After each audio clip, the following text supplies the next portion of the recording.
मैं Bob Georgia America के एक छोटे से गांव में रहता हूं। हमारे पास लगभग 34 एकड़ की जमीन है, जिसमें कुछ घने पेड़ और झाड़ियां हैं। ये कहानी 2020 के अक्टूबर या नवंबर की है, जब कोरोना काल में सब कुछ बंद था और मैं अपने अंदर के अंधेरे से जूझ रहा था। मैं एक ट्रांसजेंडर आदमी हूं और मार्च 2020 में मैं खुद को दुनिया के सामने लाया था। लेकिन मेरी माँ, जो जनवरी में ही इस दुनिया से चली गई थी, वो ये कभी नहीं जान पाई। वो एक कट्टर ईसाई थी और मेरी पहचान को वो कभी स्वीकार नहीं करती। उनकी मौत के बाद मैं गहरे डिप्रेशन में चला गया। अकेलापन, गुस्सा और आत्महत्या के ख्याल मेरे दिमाग में घूमते रहते थे। उस रात मैं अपने घर के साइड यार्ड में एक रॉकिंग स्विंग पर बैठा हुआ था। हवा में ठंडक थी और चारों तरफ सन्नाटा था। मैं अपने एक दोस्त से फोन पे बात कर रहा था, क्योंकि लॉकडाउन में यही एकमात्र सहारा था।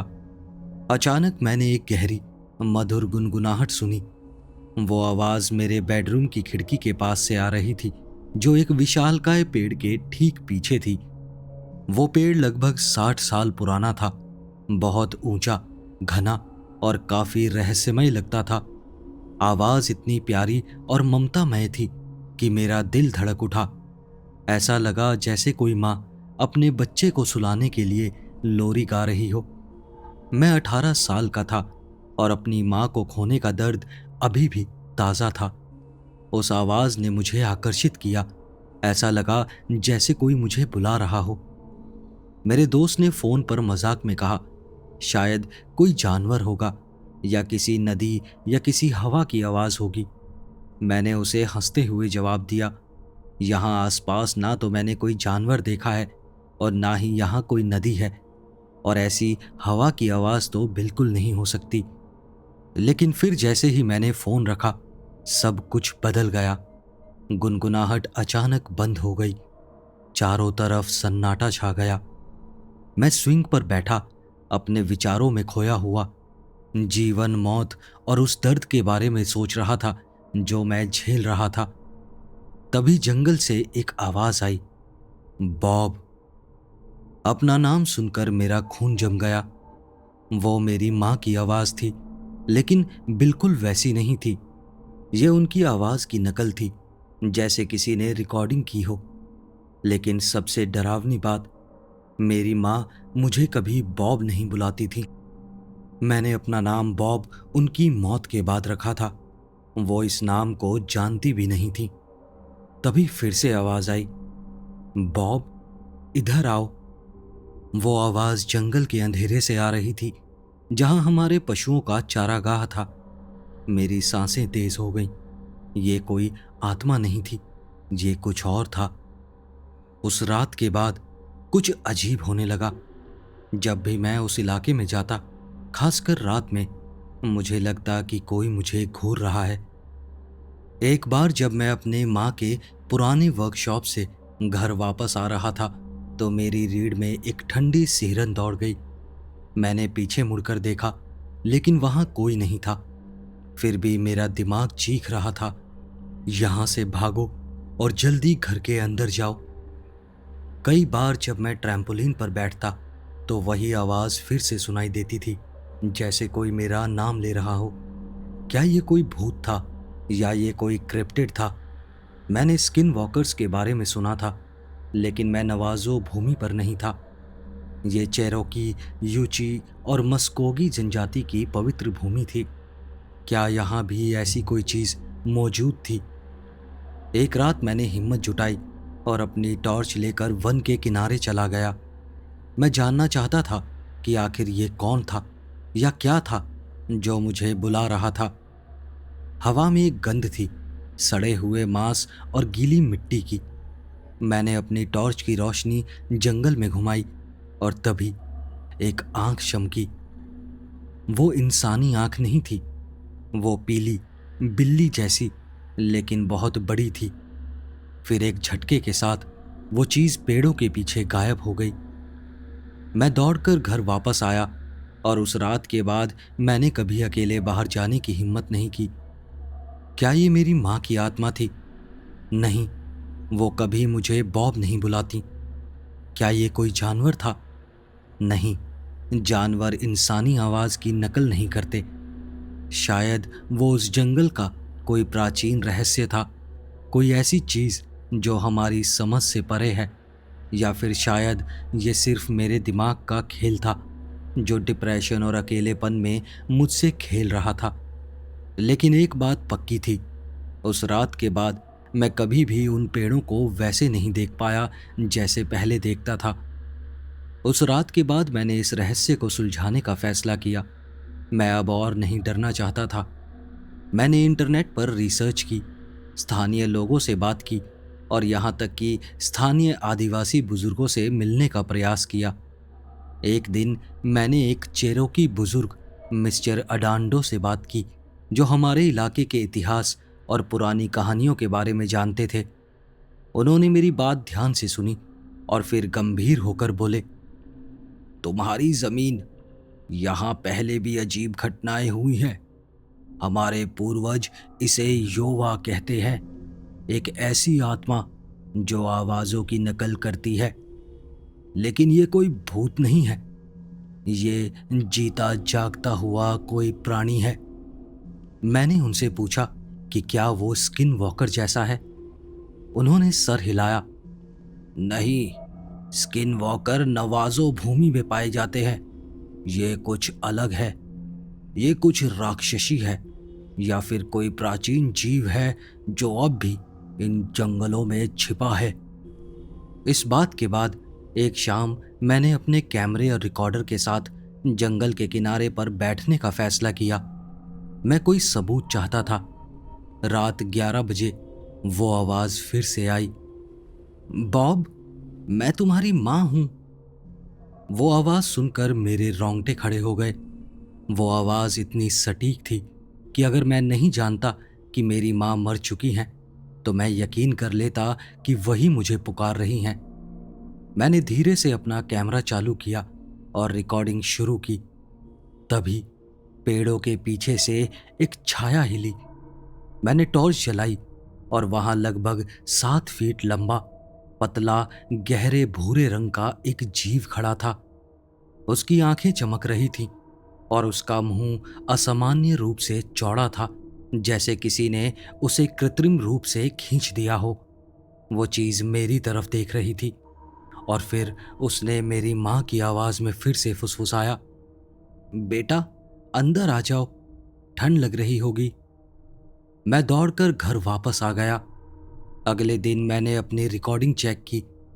उसमें आवाज तो थी, लेकिन वो जीव कैमरे में कहीं नहीं दिखाई दिया। मैंने मिस्टर अडांडो को वो रिकॉर्डिंग सुनाई।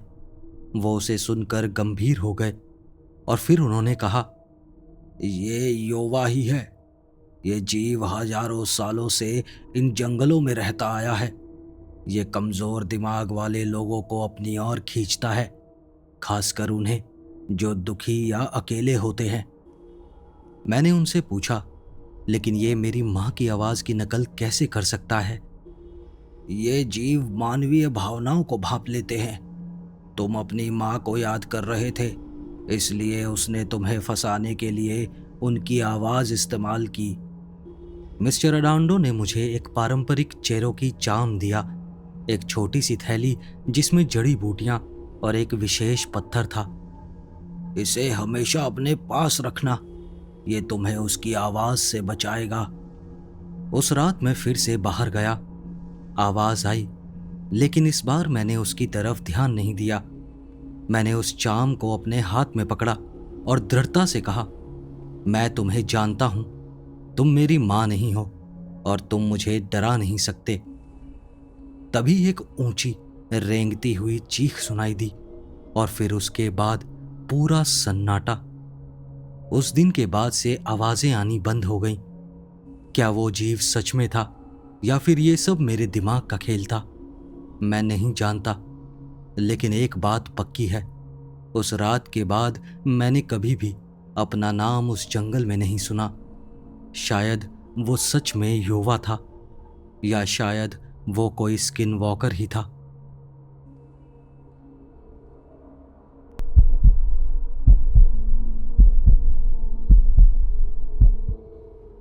गर्मियों की छुट्टियां थीं और हम सभी, मैं, मेरा परिवार और मेरा दोस्त रॉकी, केंटकी के land between the lakes national recreation area में कैंपिंग के लिए निकले थे। ये जगह दो बड़ी झीलों, केंटकी लेक और बाकले लेक के बीच बसी हुई थी। हर तरफ हरियाली, घने जंगल और शांत झीलों का पानी, सब कुछ बिल्कुल शानदार लग रहा था। हमने एक छोटा सा लकड़ी का कैबिन किराए पर लिया था जो जंगल के किनारे पर बना हुआ था। कैबिन छोटा था लेकिन आरामदायक था। उसके बाहर एक छोटा सा बरामदा था जहां से हम झील की ओर देख सकते थे। शाम होते ही हमने बॉनफायर जलाई और मार्शमेलोज भून कर खाए। लेकिन जैसे जैसे रात गहराई, हम सबको थोड़ा बोरियत होने लगी। रॉकी ने अपना स्पीकर उठाया और कहा कि कुछ मजे करते हैं। उसका पोर्टेबल स्पीकर काफी तगड़ा था जो किसी छोटे पार्टी हॉल की तरह आवाज फैला सकता था।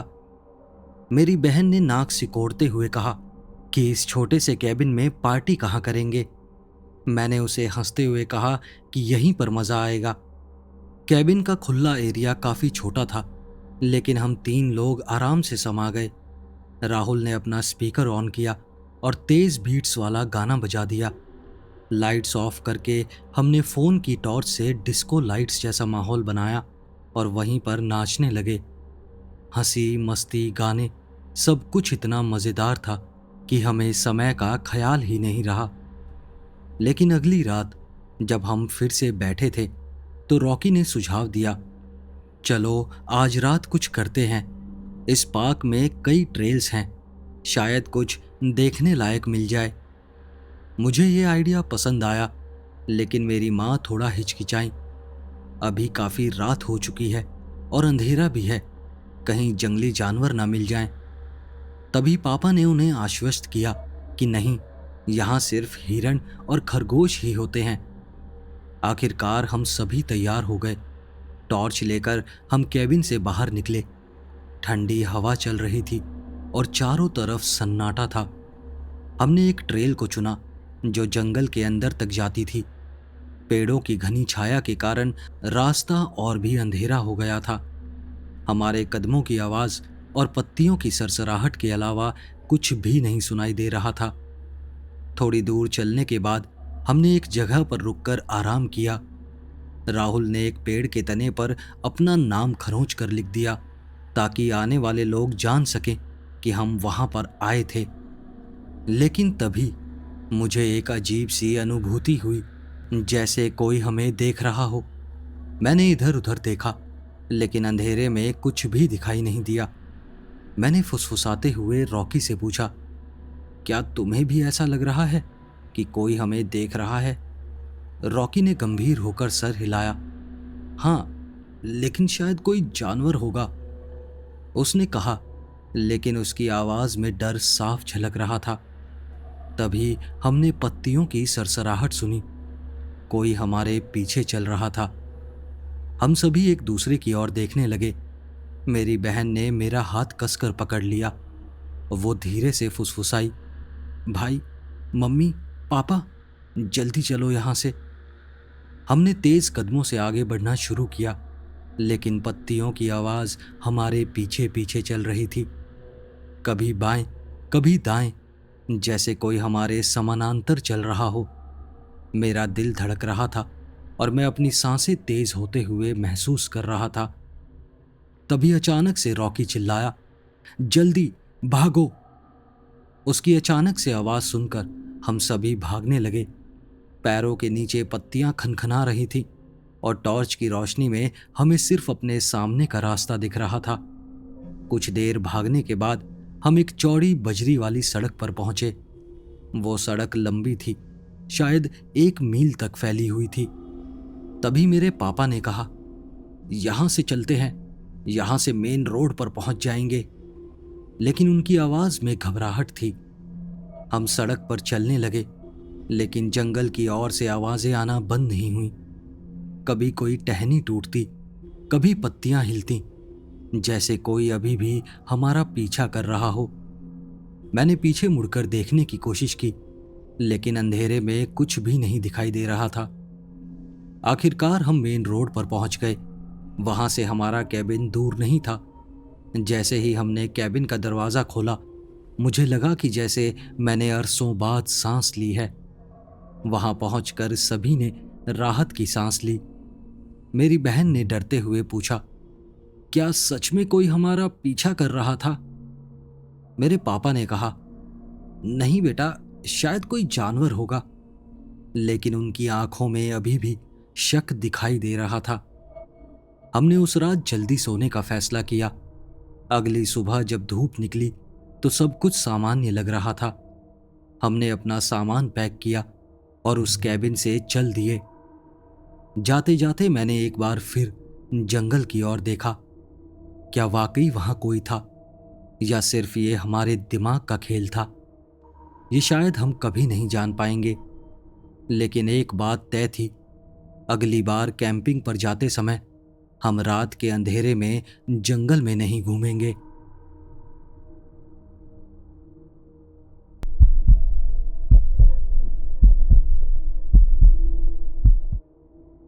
यूरोप के छोटे से शहर में रहने वाली मेरी जिंदगी हमेशा से सामान्य रही थी। अमेरिका जैसी जगहों की तरह यहाँ क्रिप्टिड्स या अजीबोगरीब घटनाओं के बारे में ज्यादा सुनने को नहीं मिलता। लेकिन मेरे साथ जो कुछ हुआ उसे मैं कभी नहीं भूल सकती। सब कुछ शुरू हुआ था मेरे बचपन से, जब हम एक पुराने अपार्टमेंट में रहते थे। रात के करीब 12 बजे जब मैं टीवी देख रही होती या कोई दोस्त साथ होता तो अचानक हवा ठंडी हो जाती थी। एक अजीब सी अनुभूति होती, जैसे कोई मुझे देख रहा हो। मैं इसे नजरअंदाज कर देती थी, लेकिन एक अजीब सा डर हमेशा मेरे साथ रहता था। 2 साल बाद जब हम एक नए घर में शिफ्ट हो गए, जो पुराने वाले से ज्यादा दूर नहीं था, मेरे कमरे का दरवाजा शीशे का था, जिससे बाहर का हॉल दिखाई देता था। वहीं मैंने पहली बार उसे देखा। एक काली आकृति जिसके सर पर हिरण की खोपड़ी जैसा कुछ था। वो हमेशा दरवाजे के पीछे खड़ा रहता था, मुझे घूरता रहता था। मैं बंक बेड के नीचे वाली बर्थ पर सोती थी और रात को जब मैं आंखें बंद करती तो लगता जैसे कोई मेरे ठीक ऊपर सांस ले रहा हो। जब मैं आंखें खोलती तो वहां कोई नहीं होता था, बस कमरे का तापमान गिरा हुआ और कभी कभी मेरे चेहरे पर हवा का झोंका आ जाता था। एक रात मैं लिविंग रूम में बैठी थी। मैंने अचानक कुछ गिरने की आवाज सुनी। कोई चीज अपने आप नीचे गिर गई थी। मैं चीख पड़ी और रोने लगी। उस पल मुझे लगा जैसे इस घर में कोई है जो नहीं चाहता कि मैं यहां रहूं। मैंने अपने मॉम डैड से दोबारा घर बदलने की गुहार की, लेकिन उन्होंने मेरी बात को बचकाना समझकर टाल दिया। कुछ साल बीत गए। मेरी बड़ी बहन अपने बॉयफ्रेंड के साथ रहने चली गई और मैं उसके कमरे में शिफ्ट हो गई। मेरे पास 2 कुत्ते थे जो हमेशा मेरे साथ सोते थे। एक रात मॉम डैड काम से बाहर गए हुए थे और मैं घर में अकेली थी। मैं किचन में पानी पीने गई, तभी दरवाजा खोलते ही एक गहरी गुर्राहट सुनाई दी। मैंने तुरंत अपने कुत्तों की तरफ देखा। वो चुपचाप सो रहे थे। मेरे कुत्ते कभी गुर्राते भी नहीं थे। उस कमरे में मैं अक्सर बुरे सपने देखा करती थी। कभी लगता कोई मुझे देख रहा है, कभी टीवी पर अचानक स्टैटिक आ जाता था और कभी बल्ब टिमटिमाने लगते थे। वो हिरण खोपड़ी वाली आकृति फिर दिखाई देती, कभी कोने में, कभी शीशे के पीछे। एक बार मैं रात के 3 बजे अपने कुत्तों को घुमाने निकली। पड़ोस की सुनसान गलियों में मुझे लगा जैसे कोई छाया मेरे पीछे चल रही हो। जैसे ही मैंने अपने घर का गेट खोला, किसी ने मेरे कान में फुसफुसाया। मुझे याद नहीं कि उसने क्या कहा था, लेकिन वो आवाज सुनकर मेरे रोंगटे खड़े हो गए थे। मेरे दादा दादी का घर शहर से आधे घंटे की दूरी पर था, एक छोटी पहाड़ी की तलहटी में, जिसके ऊपर एक जला हुआ चर्च था। घर के पीछे जंगल का एक हिस्सा था जहां मैं अक्सर टहलने जाया करती थी। एक रात जब हम लोग बाहर से लौटे मैंने दरवाज़ा खोला तो अचानक पौधों के पीछे से वही हिरण खोपड़ी वाली आकृति झांकती हुई दिखी। फिर वो तुरंत गायब हो गई, लेकिन मेरा दिल जोरों से धड़कने लगा था। उस पहाड़ी पर उस जले हुए चर्च के पास एक पुराना पेड़ था, जिसके पास से गुजरते ही मुझे अजीब सी बेचैनी होती थी। एक दिन मैंने वहां एक घोड़े की हड्डियां देखी, बिना मांस के, बिल्कुल साफ, जैसे किसी ने उन्हें वहां सजा दिया हो। इसी साल जनवरी में मैंने एक डरावना सपना देखा। सपने में जॉन कॉन्स्टेंटाइन मेरे घर में था। वो मुझसे जादू के बारे में बात कर रहा था, लेकिन उसका व्यवहार अजीब था। वो बुराई से भरा हुआ लग रहा था। उसने मुझे जादू सिखाने की पेशकश की। अचानक मैं जाग गई और मैंने महसूस किया कि मेरे बिस्तर के बगल में कोई है। मेरा दिमाग चीख रहा था, ये जॉन है, ये वही है। मैं हिलने की हिम्मत नहीं जुटा पा रही थी। कुछ सेकंड्स बाद जब मैंने मुड़कर देखा तो वहां कोई नहीं था। उस रात के बाद मैं उस चरित्र के बारे में सोचती रही।